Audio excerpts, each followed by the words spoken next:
Em 1977, uma mulher entrou num salão de festas no interior de Goiás. Não era de show, não era de noitada, era de missa, de domingo em família, de vida simples que não pedia muito além do que já tinha. Uma amiga a havia convencido. E quando aquela voz chegou pelo microfone, aquela voz específica que ela nunca havia ouvido ao vivo antes, ela parou no meio do salão. Não dançou, não gritou. Ficou parada, com uma coisa dentro do peito que ela nunca soube nomear completamente. Essa coisa durou 30 anos. Teresa tinha 28 anos naquela noite, casada com seu Antônio há 6 anos, 2 filhos pequenos em casa, uma vida organizada, previsível, do tipo que não deixa muito espaço para surpresas. Ela não conhecia Amado Batista. Havia ouvido o nome. Desisto tocava nas rádios, mas não era o tipo de música que ela parava para ouvir com atenção. Tinha louça para lavar, tinha criança para dormir, tinha vida demais para ficar parada na frente do rádio. Mas ao vivo era diferente. Ao vivo aquela voz ocupava o espaço de um jeito que o rádio não conseguia reproduzir. Entrava pelo corpo antes de entrar pela cabeça. Fazia coisa que só as músicas certas no momento certo conseguem fazer. Chegar num lugar dentro da gente que a gente nem sabia que existia. Teresa ficou parada no meio do salão. Seu Antônio, que havia ido junto sem muito entusiasmo, olhou para ela, olhou para o palco, olhou de volta para ela e entendeu naquele momento que havia perdido uma disputa que nunca tinha como ganhar. Seu Antônio era um homem bom, trabalhador, honesto, presente, do tipo que não falta em nada que importa e que não pede reconhecimento pelo que faz. 42 anos de casamento provam que havia algo de sólido entre eles que nenhuma voz de rádio poderia abalar de verdade. Mas ele tinha um ciúme específico, não de homem de carne e osso, de uma voz, da voz de Amado Batista que saía do rádio da cozinha toda manhã enquanto Teresa fazia café, que tocava no carro quando a família viajava nas férias, que ela cantarolava, sem perceber, distraída, enquanto pendurava a roupa no varal. Ele nunca proibiu. Não era homem de proibir, mas resmungava, com aquele humor de marido que sabe que perdeu e que faz da ironia o único território que ainda lhe resta. Lá vem o namorado dela, dizia quando Desisto começava no rádio. Teresa ria e virava o volume um pouco mais alto, e toda vez que Amado vinha à cidade ou a alguma cidade próxima o suficiente para ir de ônibus, Teresa ia, com ou sem seu Antônio. De 1977 a 2007, Amado Batista passou pela região de Teresa pelo menos uma vez por ano. E toda vez ela estava lá. Na primeira fila quando dava, na última quando não dava. Com o ingresso guardado na carteira desde semanas antes, dobrado com um cuidado que ela não dedicava nem aos documentos importantes. Com a roupa escolhida numa tarde inteira, experimentada, trocada, escolhida de novo. Seus filhos cresceram ouvindo essa história. A filha mais velha, Ana, havia passado a infância vendo a mãe sair para os shows com aquela energia específica que Teresa não tinha em nenhuma outra ocasião. Aquela leveza, aquele brilho. Minha mãe tinha 2 amores na vida, Ana dizia para as amigas. Meu pai e Amado Batista.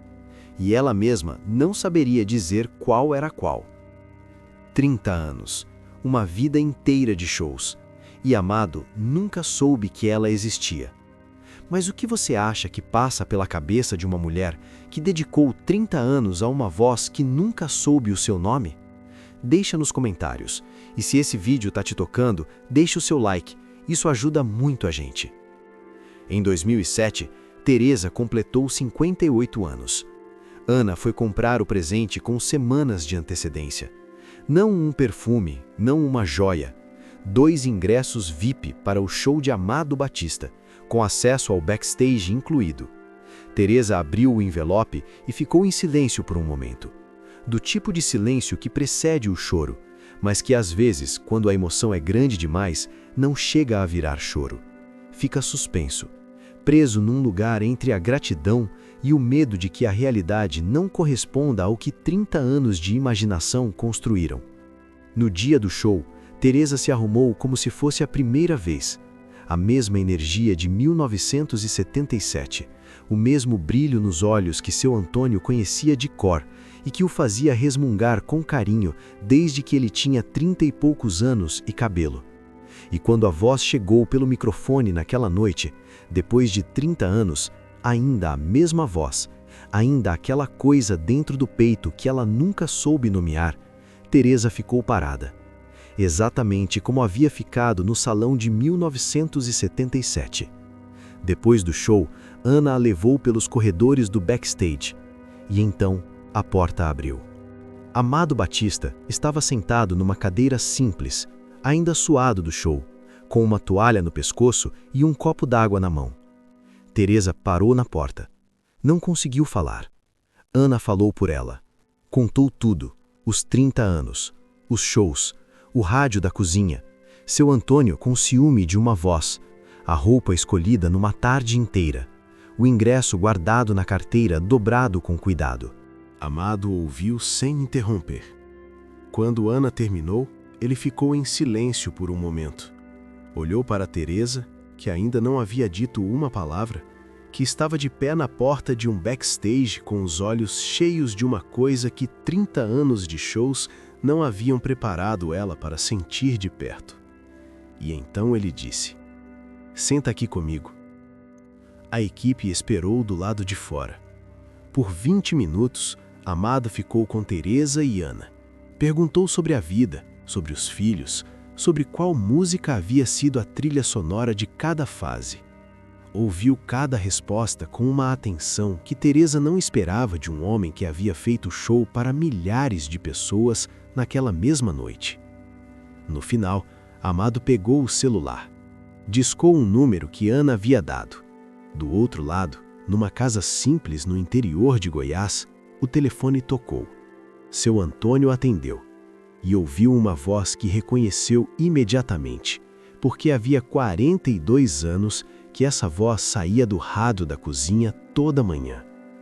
O que Amado disse a seu Antônio naquela ligação, ele repetiu para todo mundo que conhecia pelos anos seguintes, com orgulho, com aquele sorriso de homem que perdeu uma disputa e que finalmente fez as pazes com a derrota.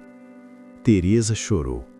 Ana filmou com o celular que ainda guardou por anos, e Amado Batista foi embora daquele backstage sem saber que aqueles 20 minutos haviam sido para uma mulher do interior de Goiás a cena mais importante de uma história que havia começado 30 anos antes, numa noite em que uma amiga a havia convencido a entrar num salão de festas.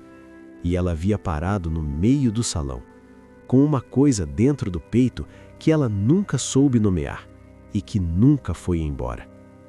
E você que ficou com a gente até o final dessa história, tem uma música assim na sua vida? Uma que entrou num momento específico e que nunca mais saiu completamente? Uma que toca no rádio e leva você de volta para algum lugar, para alguma pessoa, para alguma versão de você mesmo que você pensava ter deixado para trás?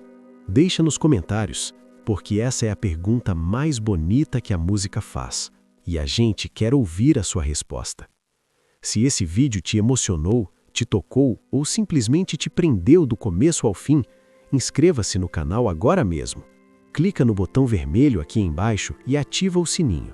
Toda semana a gente traz uma história nova, com respeito, com profundidade e com aquela verdade que fica escondida atrás dos holofotes. E o próximo vídeo que a gente preparou para você é sobre um filho que cresceu sem o pai, que encontrou no palco o mesmo lugar que o pai havia encontrado décadas antes, e que, num show específico, numa noite específica, dividiu o microfone com ele pela primeira vez. Está aqui do lado. Vai lá assistir. Até a próxima.